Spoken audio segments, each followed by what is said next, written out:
Hey everybody, welcome to The Bottom Line. I'm Michael Noland. Tonight we're going to be talking about Ian Gillan. Ian Gillan's back in the news. Deep Purple's been in the news for the last couple of months, especially with the release of their wonderful new album, Equals One. I've covered that in past videos, but tonight we're going to be discussing how Ian Gillan has been quoted as saying that Black Sabbath is culturally more important than either Led Zeppelin or Deep Purple. Get out of here.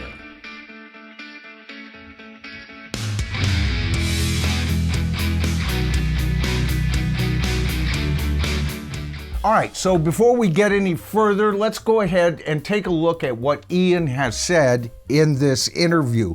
Regarding Black Sabbath, he says, "We knew them, drank with them, and they put into words what everyone was doing, something distinctive and identifiable." The article continues by saying, weighing up on the trio of bands, which includes Deep Purple, Black Sabbath, and Led Zeppelin, Gillan continued, quote, "To a certain extent, Sabbath were the most important because without them, there would have been no Seattle grunge scene or heavy metal." He continues, "What Tony Iommi was delivering in those early days was just awesome. It was so powerful." The article goes on to say, though he might view Sabbath as the most culturally significant, Gillan muses how altogether the three bands did something that had never been done before, adding that they were putting into action all the things that had been building up over the previous 10 years. Now, I agree with Ian regarding the three bands as being the biggest acts of their time. There's no doubt about that. But when he says that Black Sabbath is culturally more important, more significant than either Led Zeppelin or Deep Purple, that's where I beg to differ. First of all, there's the fact that every monkey's uncle in grunge rock kind of gives the nod to Neil Young as the instigator of the grunge sound, and there is a bit of a grunge sound, especially when you think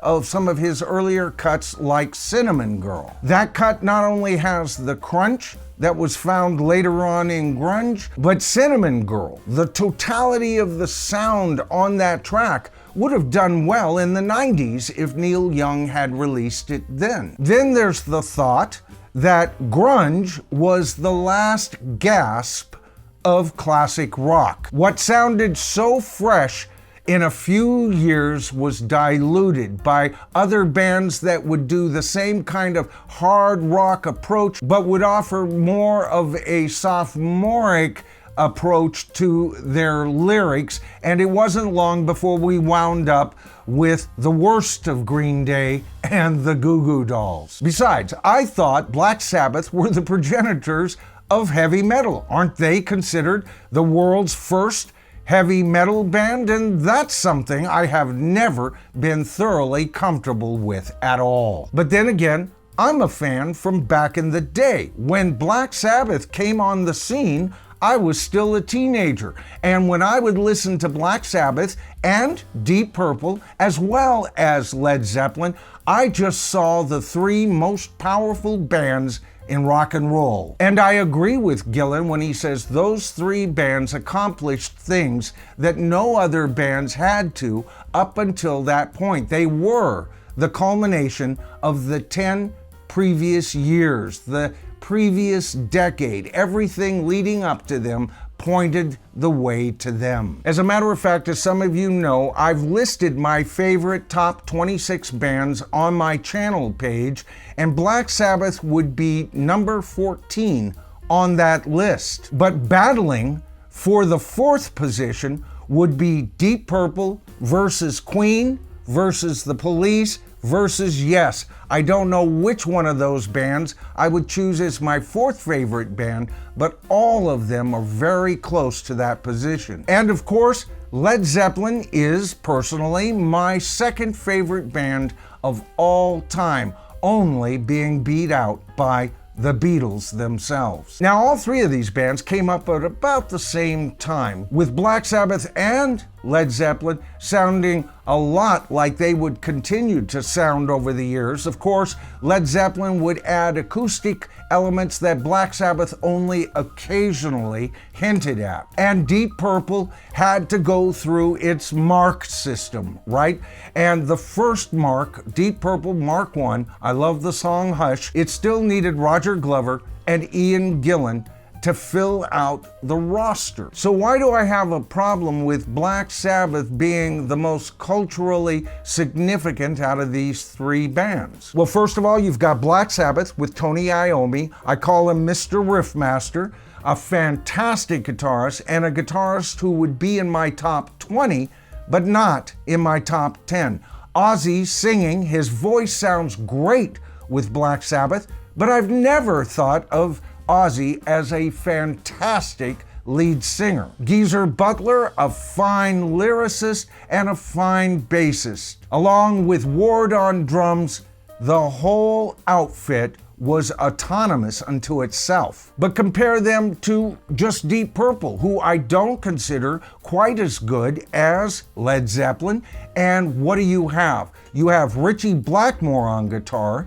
Not only is he in my top 20 of all guitar players, he's in my top 5. They have a dedicated keyboard player that encouraged that band to go into almost 18th century riffing and adding that sound to their collective sound. And once Ian Gillan was on board, they had a superior lead singer. And of course, with David Coverdale later, they had a fantastic vocalist in him, as well as with Glenn Hughes, who got a couple of cuts on every album, and he was their bass player. I don't think as a rhythm section, Geezer or Ward holds a candle to Roger Glover, or Hughes for that matter, and Ian Pace. And those two can't hold a candle as a rhythm section to John Paul Jones and John Bonzo Bonham. As great as a lead vocalist as Ian Gillan is, he can't hold a candle to Robert Plant in his prime. And of course, Led Zeppelin had the greatest guitarist, in my opinion, in rock and roll, Jimmy Page. And so if I had to pick a band out of these three, and again, I want to state, all three of these bands were my three favorite heavy rock bands. We didn't call them heavy metal or anything like that. That was later. They were just heavy rock to us early fans. But for anyone to say that Led Zeppelin wasn't the true social significance king of these three bands, well, anybody that would say that, as far as I'm concerned, they're ignorant, or they were a lead singer for Black Sabbath at one time, and the lead singer for one of their very worst albums, in my opinion. All three bands have great discographies. For Black Sabbath, I include the discography that only includes Ozzy. I never cared for Black Sabbath once he left. Out of these three bands, especially if you're only considering Black Sabbath's time with Ozzy, that bit of discography, Deep Purple is the one band that would occasionally put out an album that wasn't quite up to what they had just released previously. And yet, even on Deep Purple's worst albums, you are guaranteed a thrill ride by a band whose members almost can read each other's mind. But when we look at the discography from Led Zeppelin, I'm telling you, we have got one of the most complete discographies going around for any band. We have several wonderful live albums. There are bootleg albums out there because this band is so popular and people want to collect Jimmy soloing on this cut compared to that cut. But just with their official discography, their studio albums, and we're going to go ahead and include Coda there. There's an asterisk for that, and the reason is there's a couple of cuts on Coda that aren't really studio cuts. They kind of pulled a fast one there with the record companies to get those cuts on there. But Coda would be Led Zeppelin's worst album, in my opinion. And yet I still claim that album is an album that most of their peers at the time could only wish to produce. And when you think about it, and again, when I talk about Coda, I'm talking about the extended version.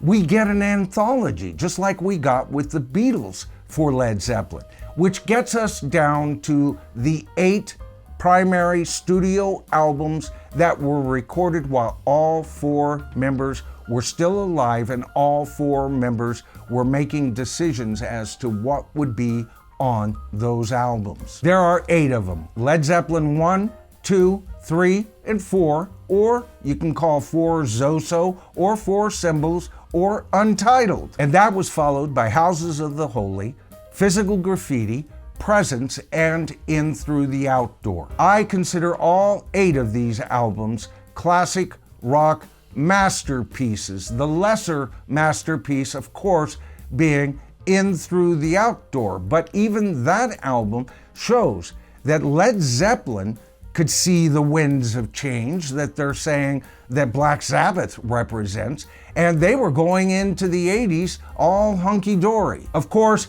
if John Bonham had lived, him and Jimmy were already threatening the other 2 members that they were going to get back to hard, barbed wire Led Zeppelin guitar, drums, bass, and lead vocals approach. That leaves us with the first 7 albums by Led Zeppelin, and the last of those is Presence, and often is considered the least favorite, often voted by many Led Zeppelin fans as their least favorite Led Zeppelin album, which has always confused me, folks. The very first cut, a long-ass cut, Achilles' Last Stand, the rest of the album would really have to be terrible after that for people not to like it. And I've never understood why people would even choose In Through the Outdoor over Presence. Presence was the last truly great Led Zeppelin album, in my opinion. Now, nobody would argue about the cultural significance of the Beatles, and one of the reasons for that being is that they constantly changed. It was like each album was nothing more than a dare for them to be better than the previous album. There weren't enough rules for John, Paul, George, and Ringo to break, and when you talk about Led Zeppelin, the same thing could be said about Jimmy, Robert, John, and Bonzo. Like the Beatles, even their first 2 albums shows brilliance and even hints to where they would go with their 3rd album. Of course, their 3rd album broke every rule known to rock, and the critics liked it, but a lot of us fans didn't care for it. I've often thought that Led Zeppelin 3, to me, the mix sounds tinny and a bit unfinished. I do like the bits and pieces on it. Like I said, there's no bad Led Zeppelin album, and it was an important album because without 3, we would have never gotten to Untitled. Now, you would think with the success of Led Zeppelin 4 that Led Zeppelin had found their pace, they had found their genre,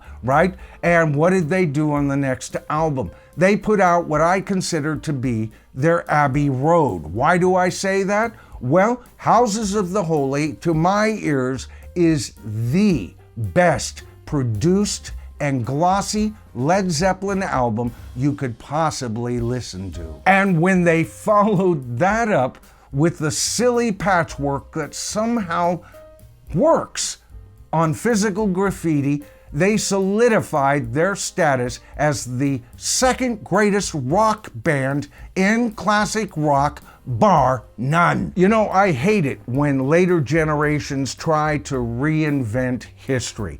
I can tell you right now that for most fans, and as far as sales go and everything else, Led Zeppelin outsold Deep Purple. Deep Purple outsold Black Sabbath as far as their concerts go. All 3 bands were blessed with very talented musicians, and they offered in those 3 subgenres the very best that could be offered. Like I've said, all three bands were culturally significant, but in my opinion, it would be Black Sabbath third, Deep Purple second, and Led Zeppelin first on every single consideration. Which leads to my question to the tribe tonight. What do you guys think? How would you rank these three bands? Now, I'm going to be putting up a poll right after I upload this video, and all of you guys can vote on which of these bands you think were more culturally significant. That'll be the question. What I don't want is people picking their favorite bands. I want you this time to choose the band you think did more and offered more to rock and roll and music in general. Now, I know I have a lot of viewers that love Black Sabbath and Deep Purple, and a lot of you like them even better than Led Zeppelin. Led Zeppelin doesn't do it for you. So now's the time to put in the comments, which band do you think is more culturally significant? Led Zeppelin, Deep Purple, or Black Sabbath? All right, folks, that's the video for tonight. I hope you enjoyed it. If you did, please give me a thumbs up. That helps with channel growth, and it also helps each particular video get more views. If you haven't subscribed to this thing we call the tribe, that's so darned easy. All you have to do is hit that subscribe to the tribe button, tap that top bell icon, and you'll be notified of all my future videos. All right, folks, I'm Michael Noland. This is The Bottom Line. But like I always say, the bottom line as I see it, the real bottom line always winds up in the comments, because that's where we prove we are the tribe.